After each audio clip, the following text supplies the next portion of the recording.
મિત્રો 2024ની શરૂઆત થઈ ને એટલે ઢગલા બંધ ગુજરાતી ફિલ્મો આવી ગઈ. ક્લેશ કેવા થતા હતા તમે જોયું ને? કમઠાણ આવી હતી, ઈટા કીટા આવી હતી, કસુંબો આવી હતી, લગન સ્પેશિયલ આવી હતી. બસ શરૂઆતના 2 મહિના સુધી ચાલ્યું. માર્ચ મહિનો આવ્યો, 31st આવવાની હતી, 31st તો પોસ્ટપોન થઈ ગઈ. અને એપ્રિલ મહિનામાં પણ ફાટીને આવવાની હતી અને બીજી પણ ફિલ્મો હતી, પણ એ બધી પોસ્ટપોન થઈ ગઈ.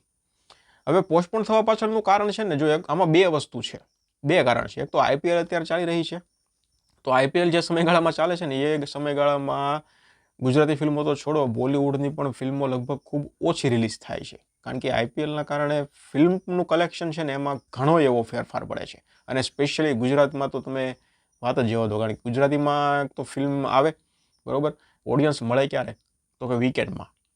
અને વીકેન્ડમાં આ લોકો મેચ જ એવી ગોઠવે કે આમ પબ્લિક છે ને ફિલ્મ જોવા માટે તૈયાર જ ન થાય. ઘરે બેઠા બેઠા બસ સન્ડેના દિવસે કે મેચ જોવો. એટલે ફૂટફોલ્સ ઘણો ફેર પડે છે ફૂટફોલ્સમાં પણ. એટલે એપ્રિલ મહિનામાં કોઈ ફિલ્મ છે નહીં ગુજરાતી. મે મહિનામાં જગત ફિલ્મ આવી રહી છે, પણ જગત ફિલ્મ 3 મે આવી તો રહી છે.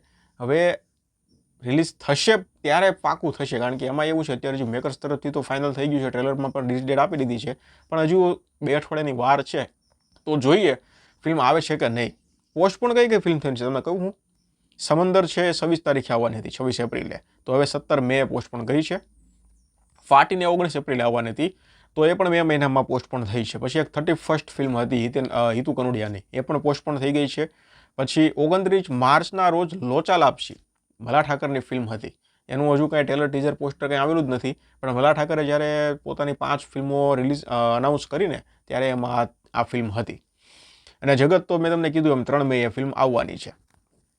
તો આઈપીએલ અને એક બીજું કારણ હું તમને કહું તો બીજું કારણ છે ઇલેક્શન. અત્યારે જે ઇલેક્શનનો માહોલ બની ગયો છે ગુજરાતમાં, તો એના કારણે પણ ક્યાંક ને ક્યાંક અસર તો થોડી થાય, થોડી ઘણી થાય, એમ બહુ ન થાય.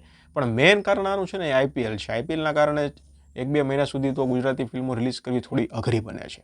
જો પાઇપલાઇનમાં ઘણી ગુજરાતી ફિલ્મો છે, સમંદર છે, ફાટીને છે, પછી 31st છે, પછી મલ્હાર ઠાકરની હજુ 2-3 ફિલ્મો છે, મારણ છે યશ સોનીની.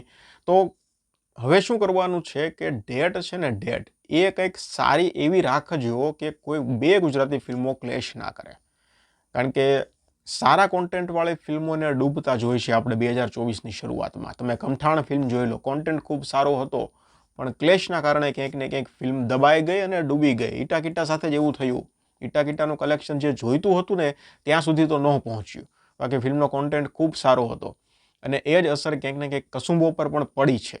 તો હવે આવનારા સમયમાં ઘણી ગુજરાતી ફિલ્મો સારી છે, સમંદર છે અને એવી ઘણી ફિલ્મો છે. કોઈ પણ ફિલ્મો ક્લેશ ન થાય ને એનું એક ખાલી મેકર્સે ધ્યાન રાખવાનું છે. હમણાં તો મલ્હાર ઠાકરની પણ કંઈક પોસ્ટ હતી, એ પણ થોડાક આમ ખીજાઈ ગયા છે રિલીઝ ડેટને લઈને. તો એ બધું હવે ઇન્ડસ્ટ્રીમાં શું ચાલે છે એ તો ખબર નથી, પણ આપણે તો શું આશા રાખીએ કે ભાઈ મહિનામાં 2 ગુજરાતી ફિલ્મો આવે તો વધારે સારું કલેક્શન થાય, સપોર્ટ સારો મળે અને ભવિષ્યમાં ગુજરાતી ફિલ્મના મેકર્સો ક્યાંક ને ક્યાંક સારા કોન્ટેન્ટ પર ફિલ્મો બનાવે. જો કલેક્શન સારું થાય તો હિંમત રહે. હવે ધારો કે સમંદર ફિલ્મ આવે છે, હવે એને 15-20 દિવસ મળી ગયા રમવા માટે બરોબર ફિલ્મને, અને કલેક્શન સારું એવું થઈ ગયું, તો એ મગર પોતે જ એ મેકર્સ પછી એવા કોઈ ટોપિક પર બીજી કોઈ નવી ફિલ્મ લાવે, અને જે નવી ફિલ્મ લાવે એમાં સારું એવું બજેટ ખર્ચ કરે, સારા સ્કેલ પર બનાવે, તો એ બધું એ લોકોને એને ફાયદો છે. ક્લેશ કરીને ઇન્ડસ્ટ્રીમાં કંઈ ફાયદો છે નહીં.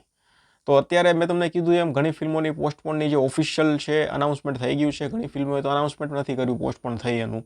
તો જોઈએ હવે આવનારા સમયમાં કઈ કેવી ફિલ્મો આવે છે, કઈ રિલીઝ ડેટ આવે છે, કંઈ પણ ન્યૂઝ અપડેટ આવશે તો એ હું તમારી સમક્ષ રજૂ કરી દઈશ. ધન્યવાદ.